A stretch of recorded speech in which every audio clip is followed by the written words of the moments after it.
conversatorio que cada martes realizamos. Así es que de verdad les damos la más cordial bienvenida siempre a este espacio donde abrimos preguntas, donde invitamos a un especialista, donde están con nosotros maestros y maestras que desde la experiencia de una escuela, ya sea preescolar, primaria, secundaria, media superior o universidad, nos hablan de lo que pasa allá en ese espacio tan importante donde los niños se socializan con otros niños, van a aprender y ahí durante muchos años aprenden a descubrirse a ellos mismos. Así es que bienvenidos y que disfruten esta conversación. Hoy, Josefa, tenemos el tema del lenguaje, sesgos cognitivos y asertividad. Y hay un planteamiento. La certeza no siempre es realidad y mucho menos verdad. Arranca este conversatorio, querida Josefa. Muchas gracias, querida Patti. ¿Cómo están? Hola, Laura. ¿Cómo están? Qué gusto de que estén por acá. Así que, bueno, este es un gran tema, porque de verdad, una de las cosas que pasa en nuestro cerebro, más que en el cerebro, pasa en la mente, y que tiene que ver con nuestro lenguaje, es la cantidad de evaluaciones que todo el tiempo estamos haciendo. Fundamentadas o no, o fundadas o no, las estamos haciendo y nuestra mente no para. Todo el tiempo estamos evaluando que si hace frío, que si hace calor, que si me gusta, que si no me gusta, etcétera. Y todo esto siempre va a estar de alguna manera tamizado por nuestros juicios, por nuestra percepción, por nuestras experiencias. Y desde ahí es que nosotros vamos a estar buscando siempre certeza en las cosas. Casi siempre decimos, va, pero asegúrame tal cosa, o dame un plan, o cosas por el estilo, porque necesitamos tener eso. Y recordarán, para quienes hayan leído al maestro Edgar Morin, o Edgar Morán, como le quieran llamar, él nos habla acerca de que desde la escuela se tenía que enseñar hace 20 años el aprender a navegar en la incertidumbre, sabiendo que solamente tenemos unos archipiélagos de certeza. Entonces, a mí me encanta ese libro de los 7 saberes de la educación del futuro, que llegó el futuro y nosotros seguimos sin manejar la complejidad y todo esto. Entonces, sin duda, este es un espacio muy rico para hablar acerca de las creencias, los juicios, prejuicios, sesgos cognitivos, que ese es el tema que hoy nos convoca y que es impresionante la cantidad de sesgos que tenemos. Hay unas clasificaciones que nos aportan algunos autores y cada día van apareciendo más, porque cada cosa que pensamos nos damos cuenta que está sesgada. Cada cosa, o sea, para bien o para mal, pero está sesgada. Entonces, ¿cuál es la reacción o la acción que nosotros llevamos a cabo a partir de nuestros sesgos, ¿no? ¿Qué evaluamos en nuestros alumnos, de nosotros mismos, de nosotras mismas? Nuestro desempeño es bueno, es malo, ¿cómo? Yo recuerdo que en una ocasión unas mamás me dijeron cuando mi hija pasó creo que fue a tercero, me dicen, oye, ¿con qué maestra te tocó? Y dije, a mí con ninguna. Y me dicen, no, pues es que a tu hija, bueno, ¿tu hija con qué? Ah, bueno, mi hija, le tocó con la maestra Rebeca.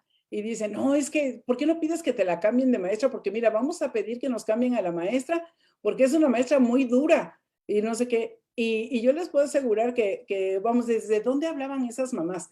Y resulta que esa maestra que era muy ruda o muy dura, era rigurosa, que no es lo mismo. Era rigurosa con la escritura, con la ortografía, y yo de verdad quedé, tanto porque mis hijos estuvieron con ella, quedé sumamente agradecida porque ella fue la primera en desarrollarles la habilidad de escribir con buena ortografía, que ortografía es correcto, ¿no? Decir buena ortografía es incorrecto, pero a usar la ortografía y saber redactar muy bien. Y bueno, mi hija falleció, pero les debo decir que mi hijo ha tenido reconocimiento por la manera en que escribe. Entonces, como algo que puede parecer negativo es totalmente positivo, pero a veces las mamás o los papás somos los que estamos ahí echando pleito por esas cosas cuando va a traer un beneficio, porque los sesgos cognitivos no nos permiten ni ser asertivos para identificar cosas que van a resultar en beneficio de nosotros y de nuestros hijos. Así que bueno, pues este tema, Pati, da para mucho y estamos muy bien acompañados para abordarlo. Claro, Josefa, pero fíjate cómo además de estos sesgos cognitivos que pueden estar asociados a cuestiones, por ejemplo, del género, ¿no? De la distribución de roles, donde desde la casa les vamos diciendo a nuestros hijos, a los niños les toca tal cosa, a las niñas les toca tal cosa, los buenos niños hacen esto, las buenas niñas se comportan de esta manera, pero luego sumamos también sesgos cognitivos de la propia escolaridad, ¿no? Los buenos estudiantes se comportan de tal manera, se sacan puro 10, no hablan en clase, cuanto que yo no sé si no hablar, si no expresarse, si no plantear preguntas, sea el mejor comportamiento que nos esté avisando de cómo está el proceso cognitivo del niño. No, al contrario, en las escuelas nos debería de alegrar muchísimo que los niños pregunten, que no se conformen con la primera respuesta, que traigan más información, que comparen datos, que nos traigan fuentes diferentes. Entonces, cómo estos sesgos primero empiezan en la casa, luego abonan en el espacio escolar y luego en el espacio social, ¿no? Es decir, el hecho de salir a la calle, pues nos socializa con las personas, nos pone en contacto con los demás y justo eso es lo que la escuela tendría que poner en un espejo. La escuela está para dotar a los niños, a las niñas, a los estudiantes de herramientas que les permitan detectar donde hay un engaño, detectar donde hay un sesgo, detectar donde puede haber alguna situación no adecuada. Y lamentablemente, Josefa, mi percepción, y la asumo totalmente, Con es los que sesgos. vamos disminuyendo, ¿no? Esa capacidad de alerta que deberíamos de dejar permanentemente encendida. Pero si te parece, ¿por qué No, no pero nos trae? déjame decir algo.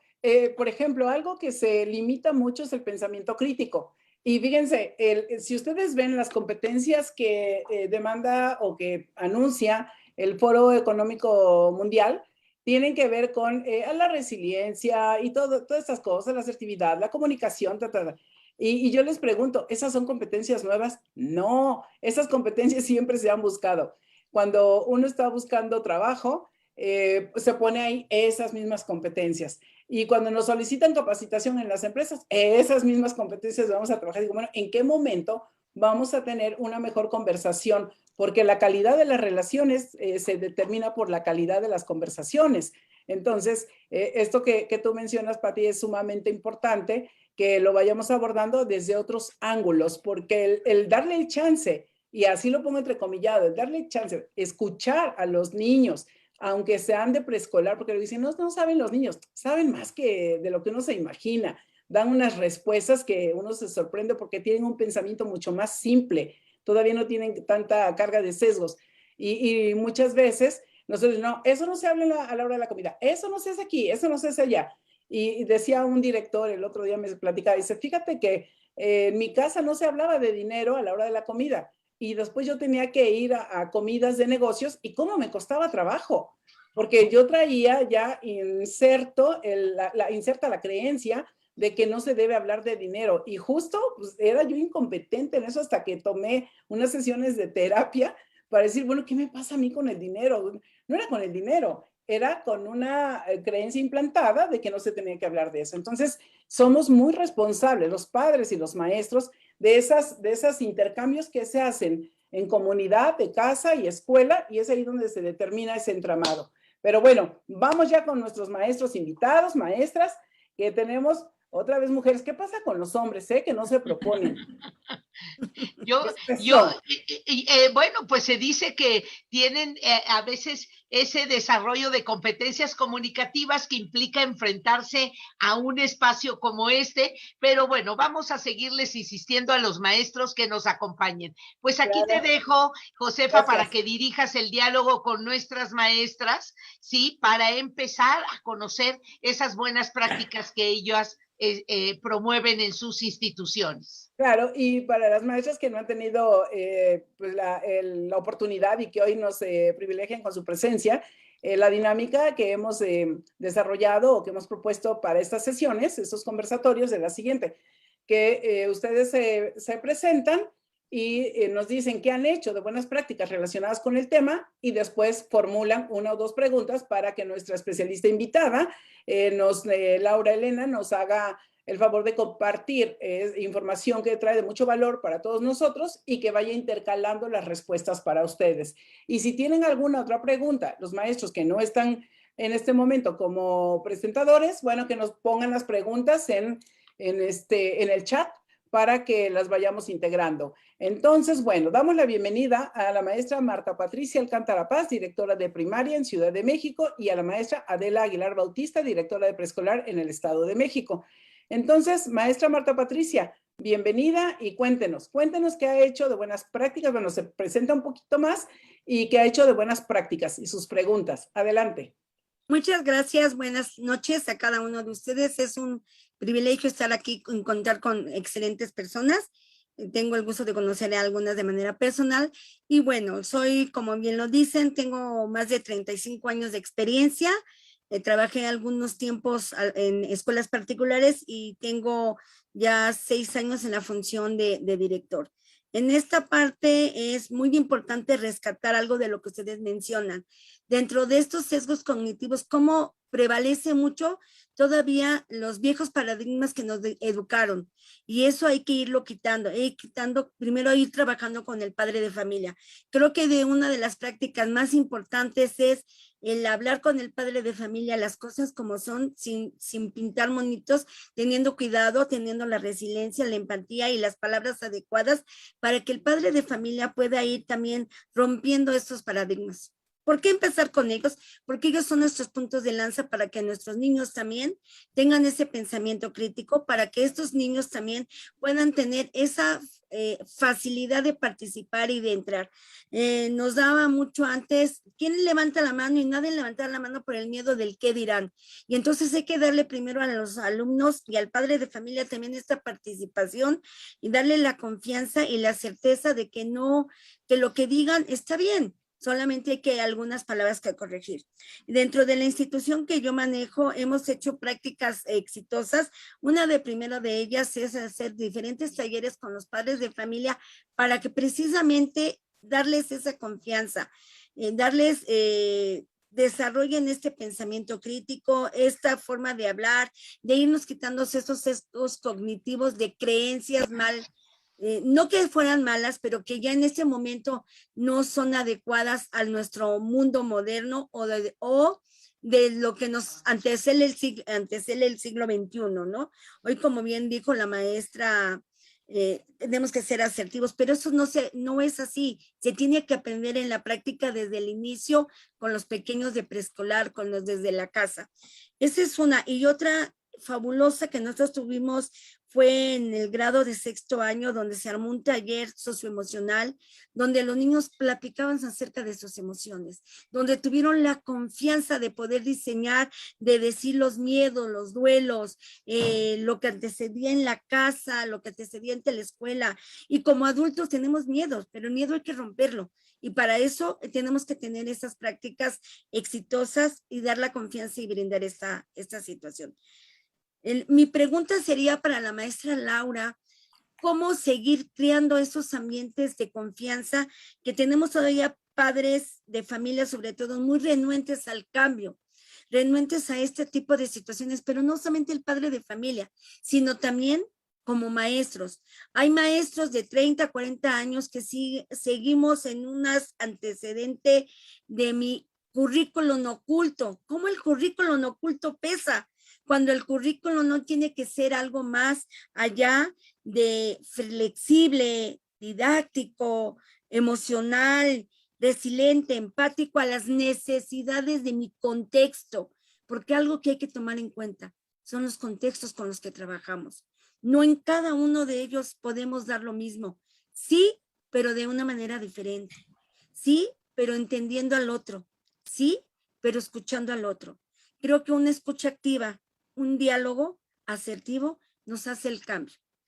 Esta es mi primera participación. Muchas gracias.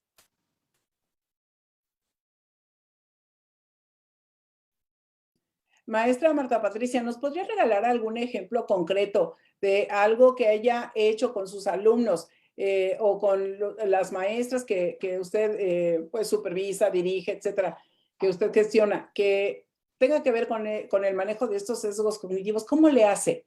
¿Qué es qué estrategia utiliza? Lo primero que hacemos es leer el lenguaje no verbal. Una de las primeras cosas que yo les comento a los maestros en un colegiado, por ejemplo, que el lenguaje verbal es muy significativo. Entonces tenemos que cuidar el lenguaje verbal. Es una de las primeras cosas. No es lo mismo lo que digo con la voz que lo que digo con el cuerpo. Tenemos que ser congruentes. Entonces eso es algo primero que les pido a los padres de familia, a los maestros, y obviamente es la misma posición que tengo que entender al padre de familia. Yo no puedo decir, sí te escucho, sí te entiendo, y estar viendo en otra parte.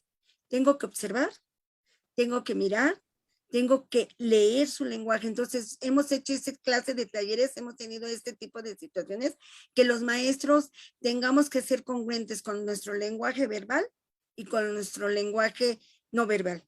Este es un ejemplo muy concreto, ¿no? Y otro ejemplo muy concreto es darle a los niños la confianza y la apertura en este taller socioemocional que les dimos para que pudieran esos miedos, decirlos y poderlos escuchar, sin juzgar, pero sí dándoles las herramientas para defenderse en la vida. Eso es algo que tenemos que dar, herramientas hoy necesarias para la vida. Ok, muchísimas gracias, maestra Marta Patricia. Muy bien, maestra Adela Aguilar, directora de preescolar. Cuéntenos cuál es su experiencia, cuéntenos un poquito más de usted en cuanto al ejercicio docente y también qué cosa es lo que usted ha hecho para asegurarse que los sesgos cognitivos están bajo control. Buenas tardes, noches, ¿verdad? Ya. Bien a todos, me da mucho gusto estar aquí. Es la primera vez que me pongo a participar. La verdad sí es algo así como que, un poquito de nervios, pero bueno, aquí andamos. Soy directora de un jardín de niños aquí en el Estado de México. Yo empecé como docente. Estoy en el nivel preescolar. He estado con niños de primero, de segundo y de tercero. Ya tengo, que serán unos 8 años como directivo. Y pues nos ha tocado estar en frente de grupo, estar participando en todas esas actividades, ayudando y viendo con las compañeras, porque muchas veces nos catalogan como directivos el estar atrás de un escritorio, estar atrás en una oficina que no nos conocen, y son parte donde nosotras tenemos que batallar mucho, que nos conozcan, que nos identifiquen, ¿sí? Entonces, esa es una de las cosas que yo traté de cambiar ya cuando pasé a ser directivo, de no estar en una oficina encerrada, sino estar en los salones, estar con los niños, estar con los padres de familia, desde la entrada, así como en las salidas, porque igual nosotros sabemos que con los papás tenemos que tener esa comunicación. Bien decía la maestra Marta Patricia, en ocasiones los papás ya llegan con ciertas consignas, con ciertas situaciones en cuanto a las maestras, igual como dijo la maestra Josefa, ¿no? Ya, y es que no quieren ir con esta maestra porque se ve que es de esta forma, se ve muy regañona, se ve muy estricta. Ay, no, aquella maestra no hace nada, nada más los tiene jugando. Entonces, son muchas cosas a las que nos enfrentamos en el preescolar. Y pues no nada más con padres de familia, me ha tocado en este lapso de trabajo encontrarme con compañeros en los diferentes trabajos que se han llegado a realizar, en donde encuentra compañeros que dicen, si en preescolar nada más juega, no hace nada, pero no, nos enfrentamos a muchas cosas porque tenemos que trabajar todos los campos y es a base de juegos, sí, pero todo lleva un propósito, todo lleva a un por qué hacer estas actividades. Dicen, ay, es que nada más están soplando bolitas, están jugando con, no sé, con el papel, con el jabón, pero todo eso tiene que ver precisamente para ese desarrollo del lenguaje en el niño. Si nosotras no lo hacemos, pues el niño va a quedar ahí en esa parte rezagado. Y nos enfrentamos en esta pandemia con muchos retos que cubrir, porque el niño necesita de ese apoyo, necesita que nosotras estemos con ellos. No es lo mismo estar atrás de una pantalla y sobre todo a ese nivel. El niño no tiene una atención larga de más de 5 minutos, ¿sí? Y si no estamos buscando estrategias para ver qué hacemos, para que ellos puedan incluirse o sentirse incluidos en esto. Porque les digo, muchas veces, si en el presencial enfrentamos retos, en el virtual estuvimos, pero sí, haciendo maromas y teatro aquí con los niños, ¿sí? Entonces, esta parte de trabajar ese lenguaje con ellos, pues fue muy, muy fructífero desde el momento en que nosotras hicimos que ellos a la hora de pasar lista lo hicieran expresándose, no que el papá escribiera, soy Adela Aguilar, presente, y lo escribe uno y con un monito, ¿no? No, es hacer que el niño lo diga. Y sí, sabemos que al principio al niño le cuesta mucho trabajo y el papá tiene que ayudar, tiene que estar trabajando en esta parte con ellos. Y ya al paso del tiempo nos damos cuenta cómo el niño va mejorando ese lenguaje y también detectamos ahí en qué momento él lo hace con gusto o lo hace a disgusto.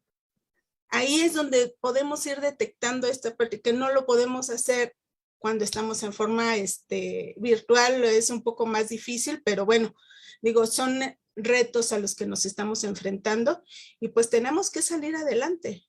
Y yo sé que todos y cada uno de mis compañeros que están aquí, maestros, sé que hemos enfrentado este tipo de retos con todos los niños, desde preescolar hasta secundaria, porque no podemos decir, ay, en secundaria ya son más desinhibidos y demás. Encontramos muchos jovencitos igual que tienen esas barreras que les impide andarse expresando. Entonces, hay quienes se esconden y dicen, no, pues yo no quiero participar, bien decían ustedes. ¿Quién participa cuando estábamos en presenciales? Nadie quería participar.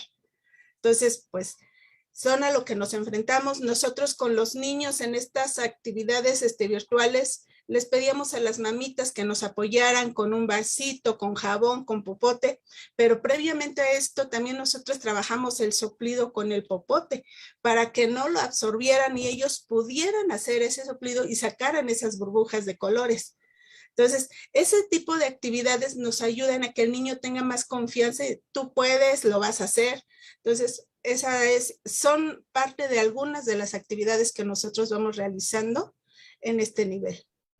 Muy bien, maestra. Maestra Adela, ¿por qué no nos cuenta un sesgo que usted se quiere quitar? Porque dice, ese sesgo está del nabo, ese me lo quiero quitar y no sé cómo. Y otro sesgo que es muy positivo, porque bueno, los sesgos hay positivos y negativos, o tienen su parte positiva y negativa, y hay ocasiones que cuando estamos con los sesgos positivos, que entramos a la pronoia, que el universo conspira a mi favor, ¿verdad? Como que nos confiamos de muchas cosas. ¿Cuáles serían esos dos sesgos que usted identifica y dice, estos me caracterizan, y este me cae gordo y este me encanta? ¿Qué podría decirle?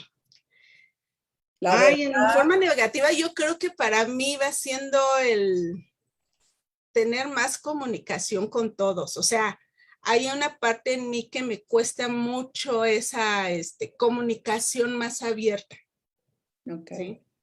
Sí, pues no, o sea, no es muy fácil para mí andarme expresando. Pero ¿cuál es el sesgo que está aquí? ¿Por qué no se puede expresar? El miedo a lo que uno comenta o dice y que a lo mejor por ahí van a decir, ay, ¿cómo estás comentando estas cosas, no? O sea, son cosas que traemos aquí en la mente de que pues no estamos hablando a lo mejor claramente o que, ay, qué bobadas estás diciendo, no sé, a lo mejor es eso que traemos y digo, pues son cosas que a lo mejor traemos desde familia, ¿no? Que nos dicen, es que tú debes de hablar propiamente, tienes que saber lo que dices, tienes que razonarlo. Entonces, muchas veces eso es lo que nos va limitando Ok, ¿y cuál es el sesgo bonito, el que le encanta a usted de usted misma? Ah, de mí misma. Pues aquí me gusta mucho escuchar a la gente. Esa es la parte que a mí me gusta, bueno, que me gusta compartir con ellas, la gente que me, que se acerca y quiere platicar. Tiendo a ser muy empática en ese aspecto. Les doy la confianza y bueno, podemos platicar, podemos hacer que ellos estén, ¿cómo se llama? En confianza para que puedan también ellos expresarse, ¿no? Les digo, son así como que muy opuestas, ¿no? Pero ahí andamos. Ok, gracias, maestra Adela. Sí, Maestra Marta Patricia, ¿cuál es el sesgo que le cae muy gordo y que se lo quisiera quitar? Hablar muy fuerte. ¿Cuál? Hablar muy fuerte. Mi tono de voz es muy fuerte. Entonces, hablo así porque desde pequeña tuve abuela sorda. Entonces, como tuve abuelas sordas, mi madre habla muy alto y entonces fuimos hablando muy fuerte. Hablo de hecho muy fuerte. Ahorita a lo mejor posiblemente me irán bien porque estoy tratando de modular la voz porque mi tono de voz es muy fuerte, ¿no? Y además de ser fuerte, es impositivo en muchas ocasiones. Entonces es algo que sí debo de modificar y que hemos venido trabajando con ellos. Sin embargo, es casi el hablar más despacio o menos fuerte es complicado. Ya casi con 60 años hablando igual, pues es complicado, ¿no? Eso es algo que sí me gustaría más modular, tranquilizar y toda esta parte. Lo hemos trabajado, pero no ha sido muy bueno ¿Y el cuál es el que cambio. le gusta? Híjole, soy muy buen observador y escucho muy bien. Ah, ¿verdad? Como muy rápidamente se echó las flores. Eso está Sí, bueno. observo muchos, me doy cuenta en muchos detalles, observo demasiado hasta cosas que no debería de observar, se quedan muy claras en mi mente y escucho muy bien y también tengo muy buena memoria. Son cosas que sí son así y esto me hace darme cuenta de esos sesgos donde estamos haciendo una mala o buena interpretación de varias otras situaciones. Ok, muchísimas gracias, maestras. De verdad que el que nos aporten algo que dicen ustedes, bueno, pues estos son los sesgos que yo creo que tengo. Y me parece que más que los sesgos nos están entregando el comportamiento, ¿no? Porque los sesgos tienen nombre y apellido, pero en este momento la maestra Laura Fuentes nos va a compartir acerca del tema y se nos van a aclarar, se nos van a mover unos sesgos y otras cosas se nos van a aclarar. Así que, Pati, es toda tuya, doña Laura. ¿Tu micrófono, Pati?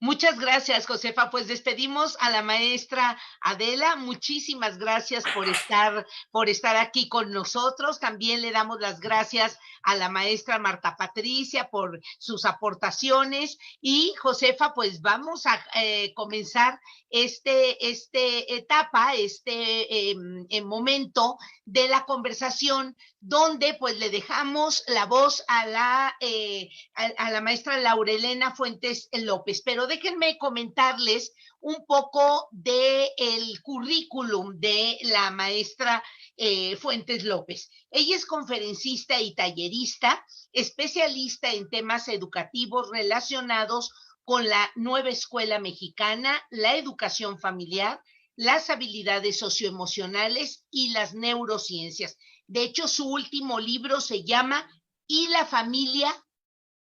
Puntos suspensivos. Bien, gracias. Entonces, por ahí busquen el libro de la maestra Laura, que de una u otra forma habla de un actor muy importante en la vida de cada uno de nosotros, que es nuestra familia. Y justo esos sesgos, a veces, cuando interactuamos con nuestros alumnos, provienen de ahí. En cuanto a su formación, ella tiene la maestría en educación, neurocognición y aprendizaje por parte del Instituto de Educación Profesional Avanzada y Ciencias de la Educación Familiar es su otra especialidad, esto por la institución Enlace.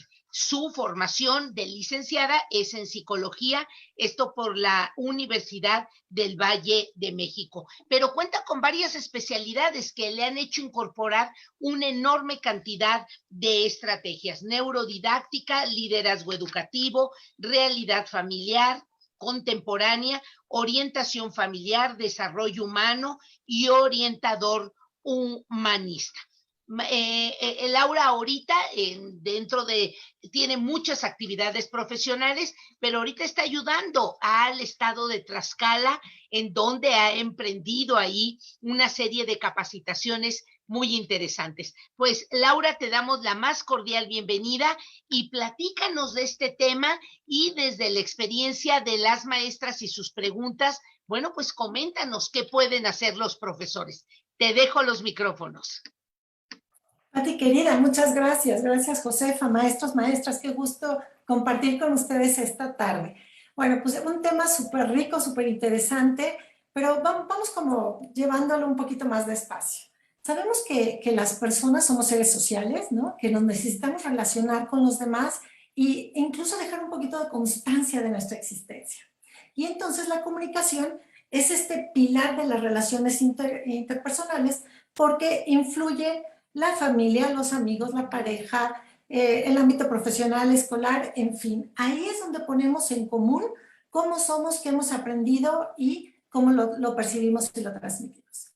Y la comunicación deriva justo del pensamiento y del lenguaje, porque lo que hace es representarnos la realidad. Y nos comunicamos, como bien decía la maestra Marta, con las actitudes, con los movimientos del cuerpo, los ojos, la expresión de la cara. A veces no necesitamos pronunciar una sola palabra y nuestra comunicación no verbal transmite un mensaje, ¿no? Nos da información que con solo observarla, ¿no? Podemos captar muchas situaciones. Pero bueno, este intercambio de mensajes puede influir en otros, pero también podemos ser influidos por ellos, por las otras personas. Entonces, cuando nos comunicamos, decíamos, podemos hacerlo de manera verbal y usamos la palabra o escrita, pero también tiene que ver la entonación y el énfasis que ponemos a la hora de transmitir el mensaje.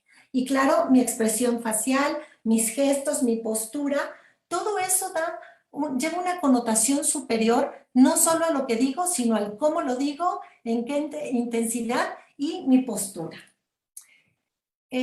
A lo largo del tiempo, bueno, los niños van interactuando con estas situaciones comunicativas y ellos utilizan formas de expresión oral con propósitos y destinatarios diversos, evidentemente. Y esto les permite adquirir esta confianza y seguridad en sí mismos, ¿sí? Y, por supuesto, es una manera de integrarnos a la cultura y a los distintos grupos sociales. Entonces, por ejemplo, el lenguaje oral tiene una alta prioridad. ¿Por qué? Porque esta es la primera manera, el primer enlace que tenemos para comunicarnos a través de la expresión oral, ¿no? Pero existen ciertas barreras en la comunicación, porque en ocasiones nos cuesta trabajo comunicarnos bien. Y esto es a veces por temor al riesgo, a exponerme. ¿Y qué tal si no les gusta? ¿Y qué tal si se van hablando de mí? ¿Y qué van a decir los por fuera, no?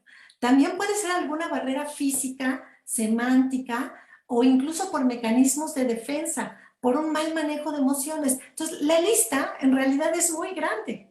Y cada uno tendríamos que estar trabajando en qué me pasa a mí de manera particular para ir mejorando.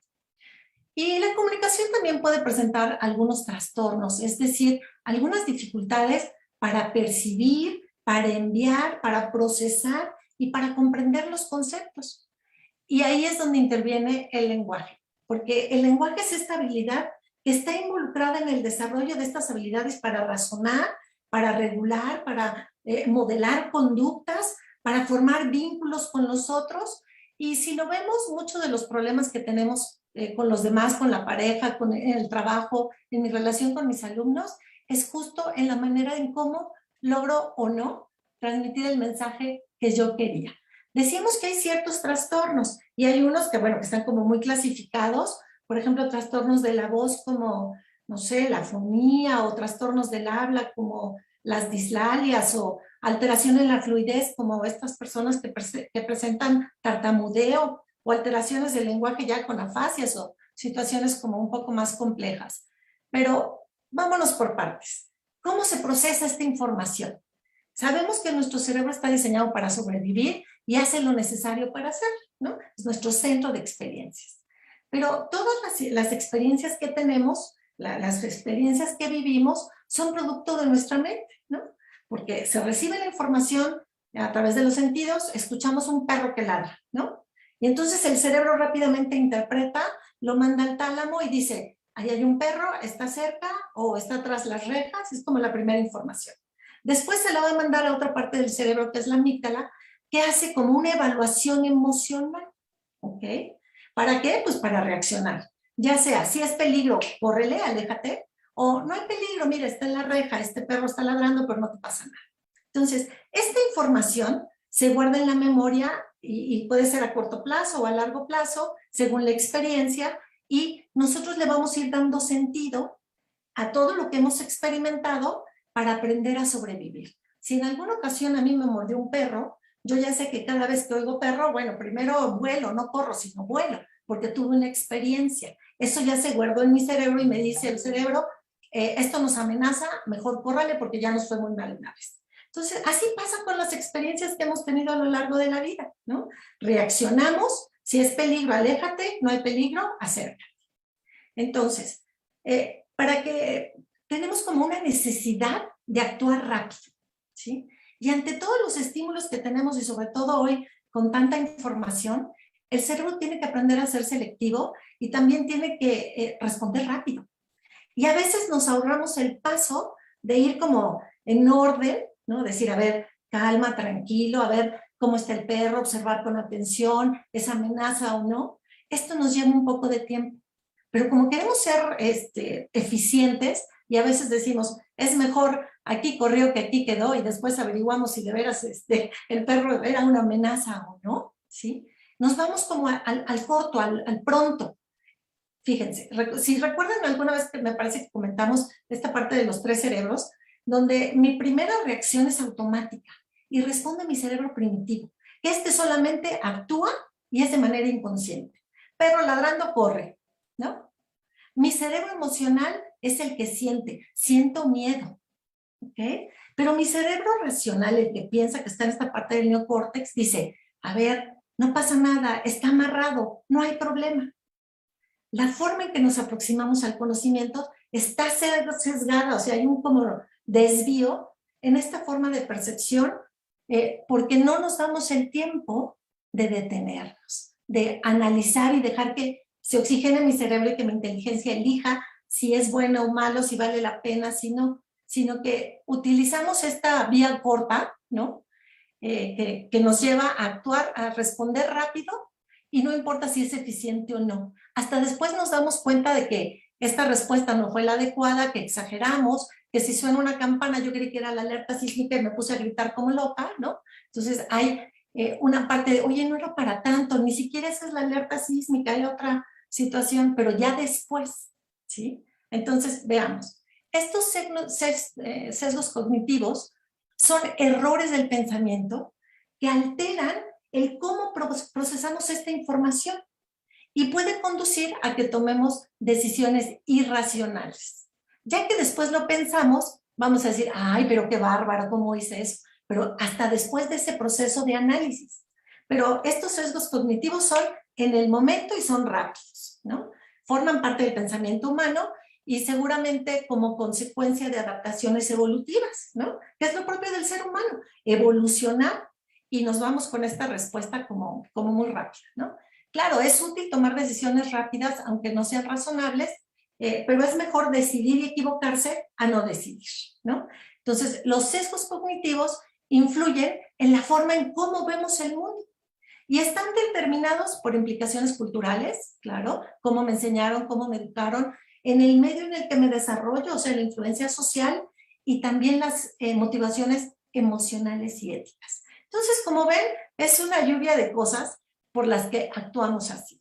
Entonces, estos sesgos cognitivos son atajos en el procesamiento de la información o distorsiones en la recuperación de recuerdos y memoria. Por ejemplo, decía yo, a lo mejor me mordieron cuando era chiquita y le tengo miedo a los perros. Pero si hay un coyote, hago lo mismo. ¿Por qué? Porque en lo que analizo si era perro, coyote o se parecía a no sé qué cosa, mi automático me dice, corre, porque eso fue lo que aprendí, ¿no?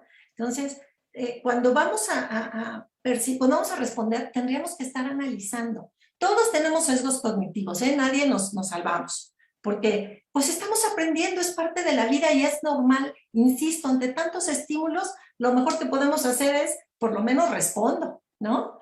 Pero hay una parte útil. Nos sirve, por ejemplo, para tomar decisiones rápido, ¿no? Si está temblando, no digo, a ver, cerebro, analiza, está la situación. No, le corro, ¿cierto? Nos sirven también para ahorrar tiempo y energía. Y a nuestro cerebro le gusta ser práctico. Entonces va a decir, a ver, ¿qué es a lo que más se parece de lo conocido? Hace un sondeo rápido de la información que tenemos y dice, se parece a esto. Ah, entonces es esto. Como decimos, ¿no? Si camina como pato y hace como pato, ¿qué es? Pues un pato, ¿no? Así más o menos, de manera muy rústica, es como procesamos, ¿no? Pero también conocer estos sesgos cognitivos nos es útil para desarrollar este pensamiento crítico y dejar de funcionar en automático. Nos ha pasado. Vamos en camino a la escuela, ahorita ya no, pero en condiciones normales al trabajo, y el mismo camino, las mismas calles, el mismo tiempo, la misma hora. Entonces, hacemos en automático. Ya sé en qué paso me tengo que detener, porque en esa puerta hay un perro, en dónde está el semáforo o las piedritas, ¿no? Y ya lo hago en automático. De repente digo, ya llegué, ni cuenta me di cuánto tiempo me tomó en llegar, porque es lo conocido y es lo de siempre. Y el cerebro es medio flojillo en eso y le gusta lo práctico y lo automático. Por eso surgen estos sesgos cognitivos. Existen alrededor de 200, según las clasificaciones de diferentes autores. Y muchos sesgos están relacionados con las funciones cognitivas, con la memoria, con la atención. Sin embargo, todos tenemos que afrontar decisiones importantes, que deben regirse sin duda por información confiable y con criterios racionales. ¿Ok? Entonces, voy a mencionar algunos sesgos cognitivos y les pido que vayan viendo si pueden identificar algunos de ellos en su vida. Pero recordemos que es normal que pasemos por ellos, ¿no? Por ejemplo, el sesgo de correspondencia. Juzgamos a los demás por su personalidad, pero a nosotros mismos por la situación, ¿no? María llega tarde a clase, es una perezosa. Yo cuando llego tarde, es que tuve un mal día, ¿no? Si supieran todo lo que estuve haciendo en la semana, o sea, ¿no? Los demás no, pero yo sí, ¿no? Yo sí me doy permiso. O, por ejemplo, el efecto halo. Si ves a una persona con un rasgo positivo, esa impresión positiva se extenderá a otros rasgos. Es una excelente persona. ¿Miras qué guapa es? ¿Qué tiene que ver eso con lo otro? Bueno, pues para mí, yo ya tengo una connotación de que esa persona está todo bien, es perfecta casi, ¿no? Y es muy difícil que me saques de ahí. O, por ejemplo, sesgos por intereses personales. Nuestros fracasos son circunstanciales, pero nuestros éxitos es nuestra responsabilidad, ¿no? Te ganas un premio en tu trabajo y dices, no, bueno, esto es lo correcto, esto no es suerte, esto es esfuerzo y dedicación. Pero si fallas, lo que pasa es que no he dormido lo suficiente, es que con tantos pendientes, ¿no? Entonces, como que nos vamos distorsionando y nos justificamos. Ese es otro punto también. Un efecto de falso consenso. Cuando queremos que hay más gente que está de acuerdo con lo que yo pienso, de lo que son, ¿no? Y entonces decimos, es que todo mi equipo está conmigo. ¿De veras? ¿Ya les preguntaste? ¿O supones que todos están contigo? ¿No? Pero te la crees, o sea, hay una veracidad en ti. Y como en lo práctico, y de acá que les pregunto y me dicen, por lo poco que sé y por lo que me han informado, yo digo que todos están de acuerdo, ¿no? ¿O qué tal la heurística de responsabilidad? Nos basamos en los ejemplos inmediatos que nos vienen a la mente al hacer juicios. Por ejemplo, cuando intentas decidir qué tienda voy a visitar para hacer una compra, ¿no? ¿A dónde voy a ir? A la más conocida, a la que he visto más frecuentemente, y esto lo saben todos los vendedores, o sea, todos los que nos hacen el comercio. Obviamente ellos saben por dónde, o sea, si queremos comprar alguna cosa, nos ponen el letrero, ya viene Navidad y nos ponen por todos lados, y yo tengo la gama y la promoción, o sea, nos van llevando como de la mano hacia donde ellos quieren ir y caemos muchas veces. Nos cuesta trabajo, pero tenemos que aceptarlo, así es, ¿no? ¿Qué tal la de pensamiento de grupo? El deseo de armonía en el grupo lleva a tomar decisiones irracionales, ¿no? Ana quiere helado y Paco quiere comprar camisetas. Entonces yo digo, bueno, ¿qué tal que compramos camisetas con fotos de lados? Y todo el mundo dice, ¿de qué está hablando esta mujer? ¿No? En su afán de conciliar, en su afán de que todos estemos bien, al final toma decisiones que son totalmente incongruentes, ¿no? Pero el chiste es resolver y bueno, ya, a ver, para que no haya problemas, vamos a hacerlo así, ¿no? Pero no me doy cuenta toda esta parte incongruente que está sucediendo en mí y que lo único que estoy haciendo es resolver rápido. ¿O qué tal la hipótesis del mundo injusto? La tendencia a creer que el mundo es justo y asumir que los actos de injusticia son merecidos, ¿no? A Ana le robaron su bolsa porque fue mala con Paco por su camiseta y tuvo un mal karma. ¿Ya ves lo que le pasa? O sea, incluso ahí como el dedo acusador, ¿no? ¿Qué lo hacemos? ¿No? Nos cuesta trabajo identificarlo, pero lo hacemos muy seguido, ¿no? El efecto de anclaje. Tendencia a confiar demasiado en la primera información ofrecida al tomar decisiones. Vamos a comprar algo y tiene una etiqueta del 50%. Oye, es una ganga, es una buena oferta. Y no me doy cuenta de verdad el precio real que puede tener el producto que quiero adquirir, ¿no? O sea, me voy como con esos letreros mágicos, dice descuento, y bueno, ya con eso me la creo y no verifico la información que a lo mejor en otro lugar, sin descuento, tiene un precio mucho más accesible, ¿no?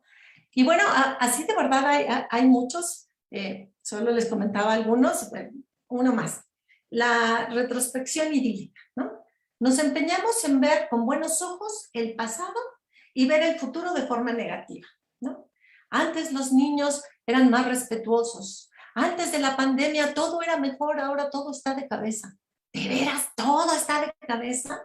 Habría que cuestionar, ¿no? Sin duda, les digo, es una lista larguísima. Bueno, entonces, para evitar estas consecuencias indeseables de estas decisiones como irresponsables, un poquito condicionadas por estos sesgos cognitivos, entonces, ¿qué tenemos que hacer? Primero, observar la información y verificar la fiabilidad y valorarla de forma lógica. Es decir, pensando despacio antes de actuar. Es decir, tomarme estos 3 segunditos de clásico respira, ¿sí? Para que se oxigene mi cerebro y diga, ¿esto es lo correcto? ¿Esto es lo adecuado? Y no irnos tan rápido o como tan en la prisa, sobre todo en decisiones importantes, ¿sí? En decisiones donde va de por medio algo que valoramos muchísimo, tenemos que ser más calmos, más lentos. Sabemos que el estrés y el burnout está todo lo que da, pero sobre todo cuando haya algo de por medio que pueda ser afectado por nuestra decisión, sugiero tomar unos segundos. No pasa nada si todos esperan 3 segundos y vamos a tomarlos. ¿Sí? No pasó nada, pero permitió que uno analizara y dijera, bueno, la mejor opción es esta, o investigo un poco más, oye, a ver, dame más datos, basado en qué, o bueno, yo creo, y hacemos un consenso, ¿no? Para llegar a un mejor acuerdo y evitar que los sesgos cognitivos nos ganen, ¿no? Y bueno, una vez que ya decidimos la respuesta, hay que hacernos de la comunicación asertiva. ¿Por qué? Porque para poder comunicarnos de manera eficiente, la clave sin duda es la asertividad. Es esta herramienta que nos permite estar en coherencia, ¿sí? Porque tenemos que hacer esta sinergia entre lo que quiero, lo que pienso y lo que digo de una manera correcta y directa, ¿no? ¿Cuál es el beneficio de la asertividad? Sin duda el bienestar. Porque cuando yo tengo la capacidad de escuchar a la otra persona y que la otra persona también libremente exprese lo que quiere, surge la posibilidad de esta comunicación. Hay una igualdad y aquí está la riqueza. Estamos en las mismas condiciones de que tú me digas lo que pienses y yo lo mío, pero sin que se ponga en riesgo quién está arriba y quién está abajo, quién es más, qué es más importante tu opinión que la mía. Puedo no estar de acuerdo, por supuesto, pero está este derecho a escucharte, tanto tú a mí como yo a ti, ¿no?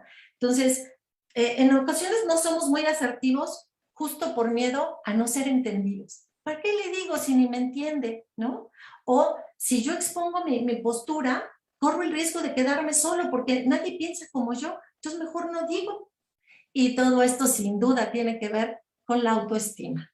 ¿Qué tanto yo confío en que mi opinión vale la pena ser escuchada? Y como decía la maestra Adela, desde pequeños, oye, tu opinión es importante, no importa que los otros no estén de acuerdo. Y ahí es donde generamos estos escenarios favorables para esta buena comunicación, donde decimos, no se vale reírse, no se vale burlarse, se vale equivocarse, ¿no? Se vale preguntar algo totalmente absurdo, ¿no? Y nadie, ay, mira, ya vieron otra vez. No, no, no. Si yo genero estos escenarios, el niño desde pequeño se va a sentir con toda la confianza de aportar y decir, aunque no sea correcto. Y ahí está nuestro docente que nos va a modelar, oye, qué interesante lo que dices, pero ¿has pensado en esta otra alternativa?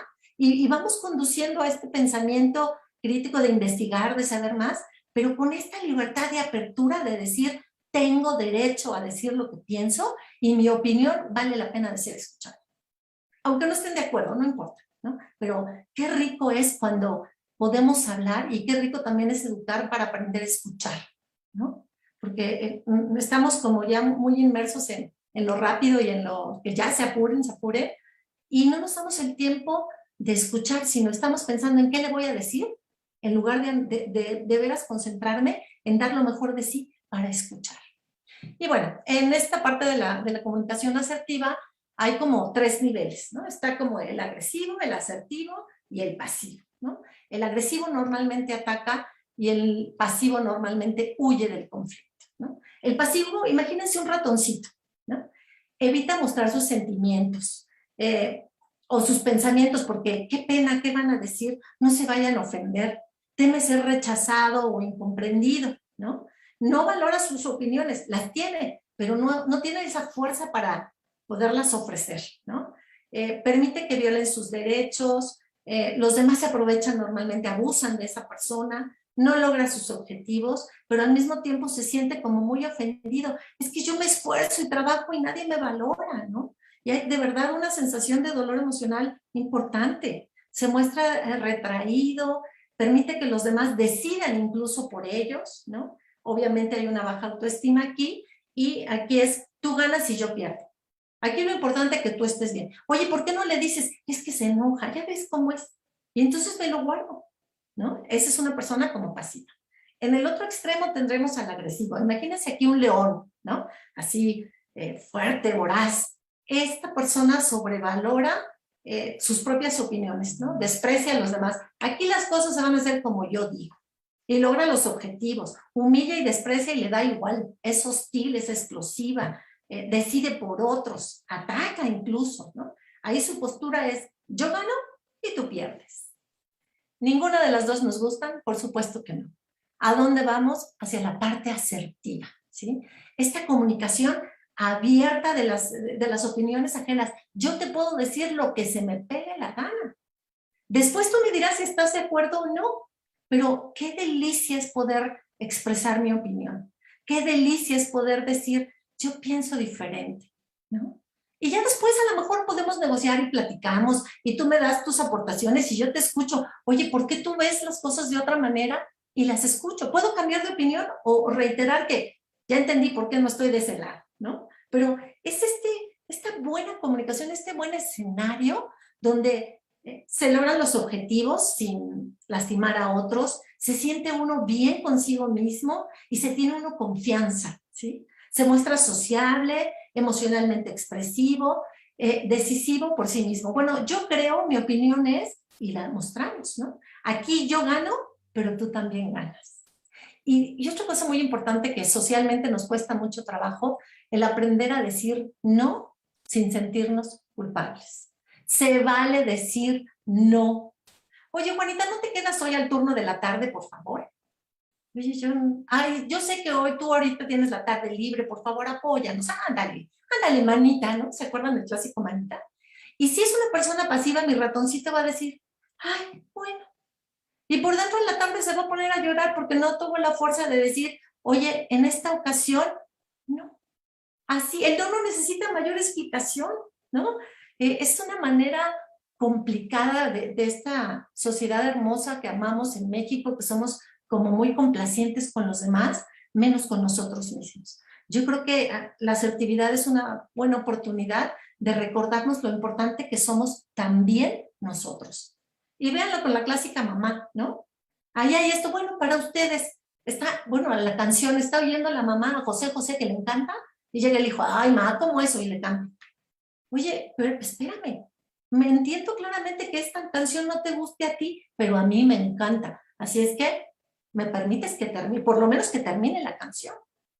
Y yo los invitaría a empezar a trabajar con estos pequeños cositas que sí se pueden manejar para que más adelante podamos tener más seguridad en nosotros de decir, yo también me merezco ver mi programa favorito, yo también me merezco ahora elegir a dónde vamos a comer, yo también me merezco una tarde tranquila, hoy no voy a hacer de comer, hoy no voy a lavar los trastes. ¿Por qué? Porque necesito estar conmigo. Ay, pero no vas a estar acostada. Sí, también me merezco eso. También me merezco ese descanso. Entonces, ¿cómo le vamos a hacer para ser asertivos? Bueno, vámonos con 4 puntitos. 1, describe, expresa, especifica y mide las consecuencias. ¿Cómo es esto? Describe. ¿Qué conducta es lo que te molesta? ¿Qué ha estado realizando la otra persona y que no te gusta? Por ejemplo, cuando hablo, tú te volteas y tomas tu celular. No acuso, solo describo lo que está, la conducta, lo que está pasando. Luego expreso. ¿Cómo puedo decirle a la otra persona cómo me siento acerca de su comportamiento?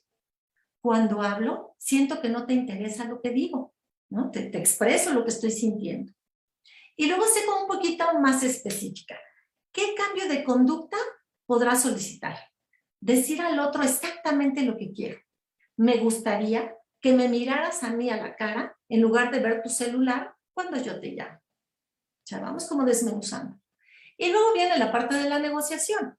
¿Qué premios o castigos puedo comprometer a dar para estar de acuerdo o en desacuerdo con lo que estoy solicitando? Por ejemplo, si me escuchas cuando te hablo, seré breve en mi propuesta y pondré más atención a tus respuestas y necesidades, ¿no? Hay una negociación, no solamente es te doy algo grande a cambio, sino vámonos respetando, ¿no? Yo creo que aquí la bandera principal, sin duda, es este respeto, ¿no?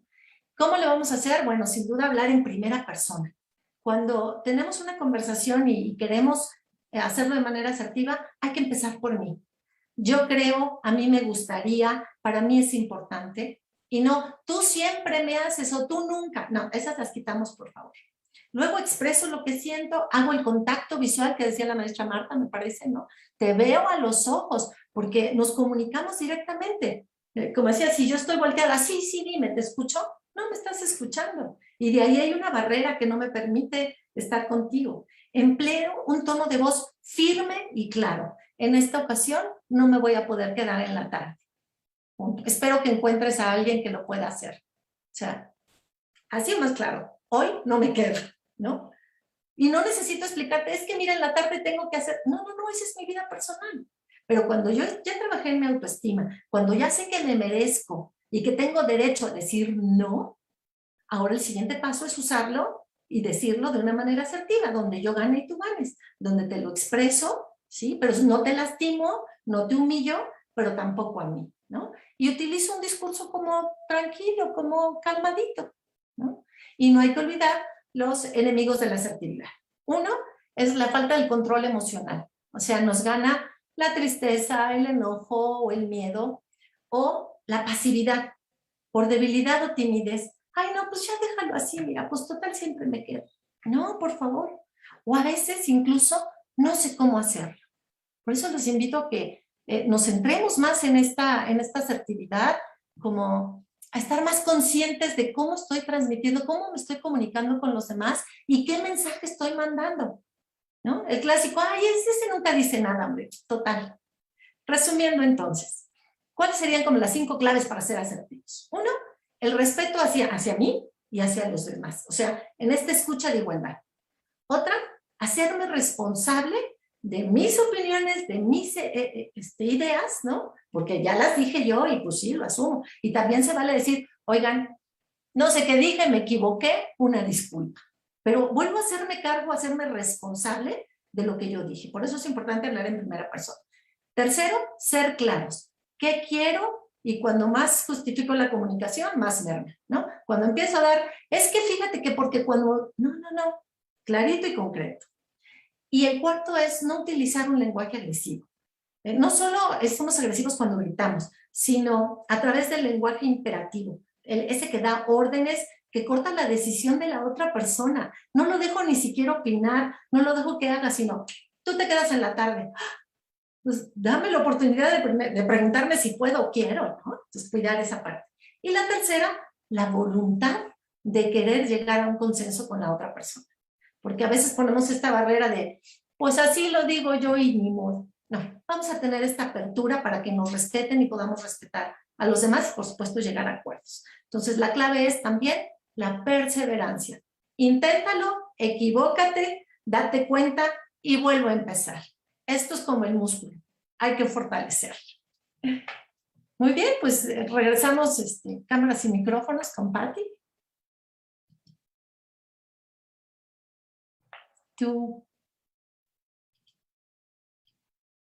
¿Qué les parece, maestros, este hilo de sugerencias, de reflexiones, de propuestas, de clasificaciones que nos ha dado la maestra Laura en relación a dónde se originan los sesgos y qué podemos hacer para ir caminando hacia la asertividad? Y Laura, mira, tenemos dos preguntas que me gustaría compartirte aquí en el chat. Uno es de la maestra Carolina, que nos dice, cuando termine la pandemia, el sesgo que dominará será el de la desinformación versus el sesgo del optimismo, ¿no? Esta parte de no pasa nada, de tenemos que poder con todo, y que a veces también tiene oculto ahí una serie de elementos no tan asertivos. Ese es como el primer planteamiento, el primer comentario de la maestra Carolina. Y luego viene el de la maestra Ivonne, donde dice, apreciada doctora, desde esta perspectiva que nos comparte, y viene su pregunta, ¿qué significa, es el planteamiento de ella, venderle a la mente y no a la persona?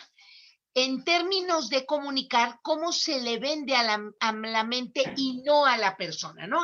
Es esta parte de cómo no juzgo a la persona, sino a lo mejor lo que dice. Y a veces nos enojamos con la persona y la persona pues también expresó, fíjate, nada más te cuento, había una persona en mi oficina que se enojaba muchísimo porque la persona que estaba en la entrada no saludaba. Y siempre ella la saludaba, le digo, bueno, pues a lo mejor no oye, a lo mejor no tiene ganas, a lo mejor pero es que yo voy a dejar de saludar.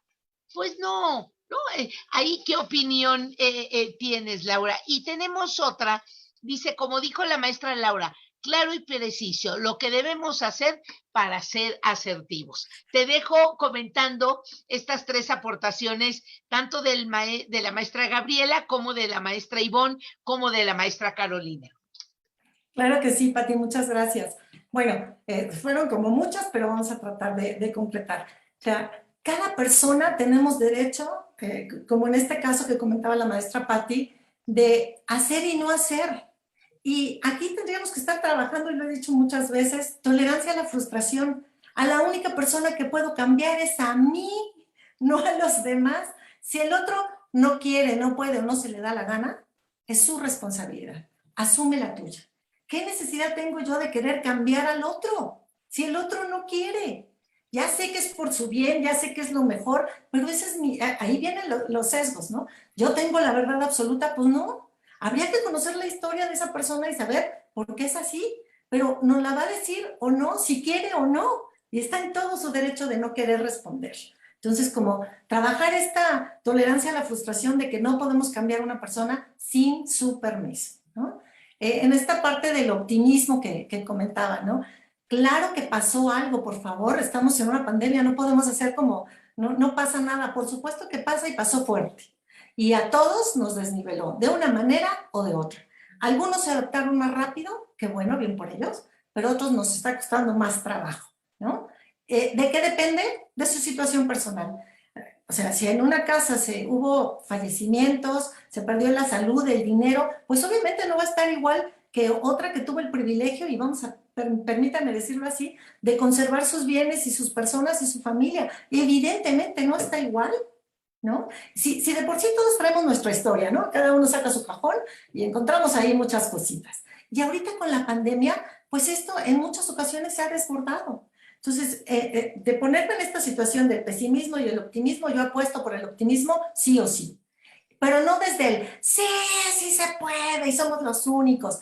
Eh, es buena la intención, pero de repente decimos, ¿y cómo le hago, oye? Porque se oye muy bonito, pero a mí no me sale. Entonces, decir, a mí me va a costar trabajo, sí tengo fe, sí quiero hacerlo, ¿sí? Pero con todo mi historial que traigo aquí, me voy a tardar más, ¿no? Y darme como ese permiso, y ahí otra vez él se vale decir, no, todos van con su bandera y ya llegaron y bien por ellos y una sonrisota. A mí todavía no. La tengo aquí, lo estoy trabajando, pero yo voy en pasitos uno, ¿no? Yo apenas estoy prendiendo mi cámara, porque antes ni siquiera la prendía. Bueno, ustedes no lo ven, pero para mí fue un gran esfuerzo prender mi cámara, ¿no? Ustedes ya hasta platican y dan sus opiniones personales. Yo apenas escribí en el chat, buenos días. Eso es para lo que me alcanza hoy, ¿no? Y como ser como muy amorosos, yo diría, con mi propio proceso. Nadie sabe lo que ha vivido más que el que trae la bolsa cargando. Entonces, en esta parte de empatía y en esta parte justo de poder comunicarme es aceptar que cada uno estamos viviendo esto de distinta manera y que cada uno estamos haciendo lo mejor posible por salir adelante. De hecho, las personas que hoy están conectadas están aquí porque quieren llevarse algo para ser mejores y poder aplicarlos en su vida diaria y con su trabajo y con su familia. O sea, de entrada hay gente optimista aquí, si no, ni siquiera se hubieran conectado. O sea, ni siquiera lo van a ver. Pero la gente que sí lo está haciendo es porque dentro de ella dice, hay una oportunidad, soy optimista y quiero que esto funcione mejor para mí y para todos, para poder modelarle a mis alumnos cuando tienen una situación que a lo mejor yo no viví, pero tener esta empatía de decir, habla, por favor, exprésate, con dibujo, con canción, como puedas, baila, pero quiero que saques esa emoción que traes adentro, porque ya sabemos que las emociones al rato enferman, y digo, apenas acaba de pasar el Día de la Salud Mental, vamos a tener problemas fuertes y tristes. Entonces, ¿cómo aminoramos? Empezando por nosotros, empezando por mi docente, que se dé cuenta cómo está y que cada día haga lo mejor posible para llegar a evitar estos sesgos y para empezar a trabajar en mi mejor manera de comunicarme con los demás. Me voy a equivocar, de una vez se los aviso, ¿no?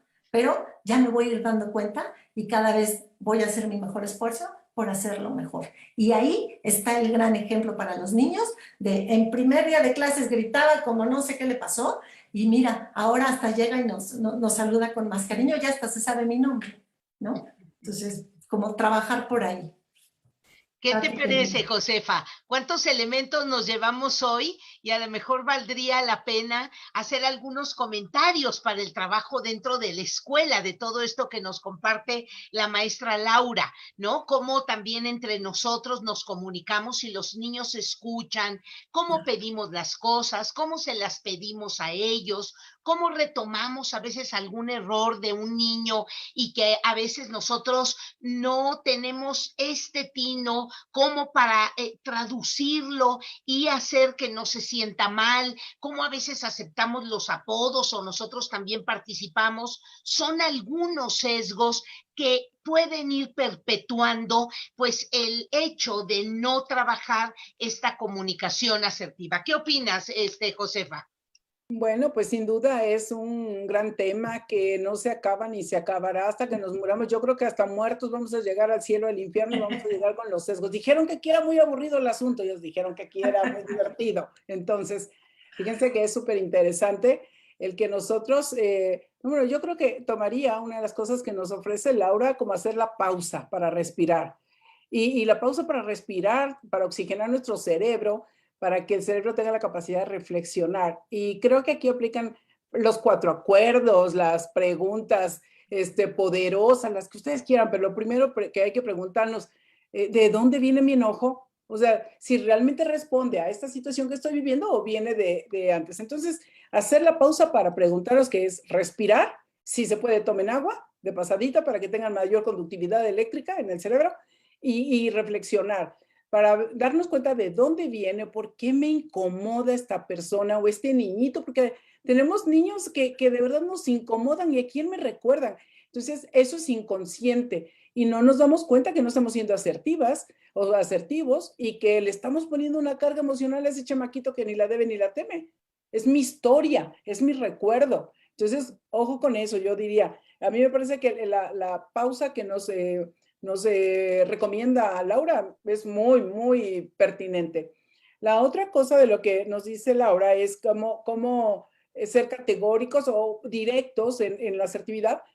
Y creo que aquí va a depender mucho del estilo. Tú puedes ser más cordial para decir que no, puedes decir, mi amor, la respuesta es no.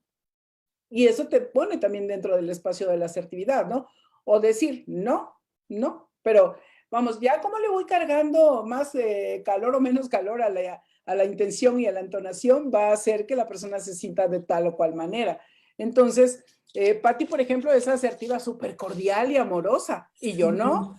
Yo soy más directa. Entonces, eso no nos resta la posibilidad de ser asertivos o de usar la asertividad para hombres y para mujeres, porque aplica para todos, ¿eh? La otra cosa que nos dice, que a mí me parece muy, muy bonita, que nos habla acerca del respeto, y creo que la asertividad primero va en el autorrespeto, es que como qué tanto yo me respeto y luego qué tanto soy capaz de respetar al otro.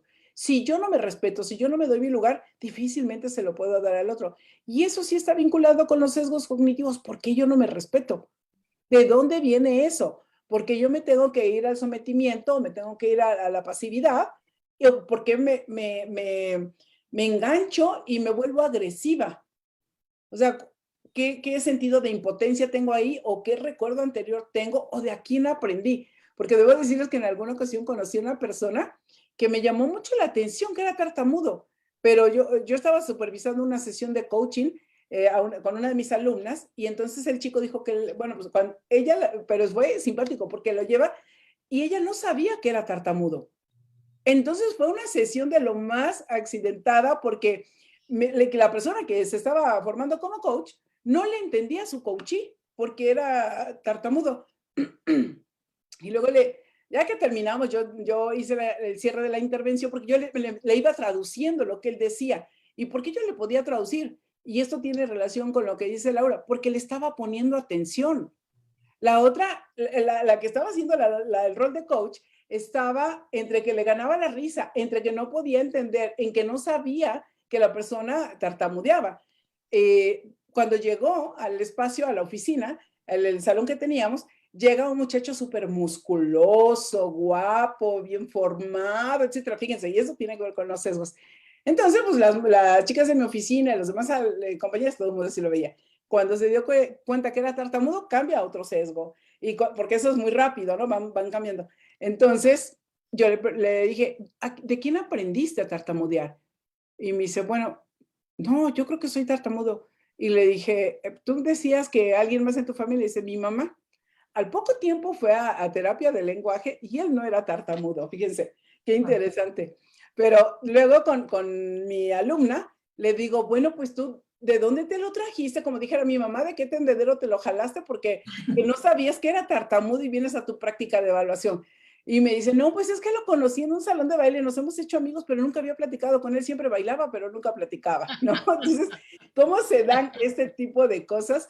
Y solamente compartir eso, que me parece genial la manera en que Laura nos fue compartiendo, nos fue llevando por este hilo del pensamiento, por esta ruta, y que creo lo más importante para mí es de verdad aprender a hacer pausa y reflexionar. O sea, ¿de dónde yo estoy evaluando así? ¿De dónde viene? ¿Con qué me conecta? Entonces, eso quisiera yo agregar, y que los niños no carguen con tus frustraciones y con tus historias, que las mamás tampoco, porque la mamá de ese niño te recuerda a alguien, a tu mamá, a tu abuelita, a tu tía, a la otra de tu ex, o qué sé yo, ¿no? Entonces, vamos a quitarnos de eso, como no se puede poner la mente en blanco, pero cuestiónense, ¿es ella o soy yo? Creo que eso puede ayudar mucho con lo que nos dice Laura. Pausa, pausa, pausa, mujeres y hombres de bien. Pati. Claro, pues no, yo quisiera dejarle la última participación a Laura. No sé, Laura, si quisieras un último mensaje para los maestros para cerrar nuestra sesión. Claro que sí, Pati, con mucho gusto. Bueno, yo una sugerencia que pudiera ser útil, si checan en sus manitas, todos tenemos por ahí una M y si no la tenemos se la inventan, ¿no? Pero que nos puede servir en la asertividad para recordarnos cómo hablar con esta M del mejor modo y esta M de buscar el mejor momento para hablar. Entonces, cada que queramos hacer alguna aportación, checar, este es mi mejor modo de decirlo, y este es el mejor momento para hacerlo, que pueda ser como útil y apostando a nuestra asertividad, que es a donde queremos llegar. Muchísimas gracias.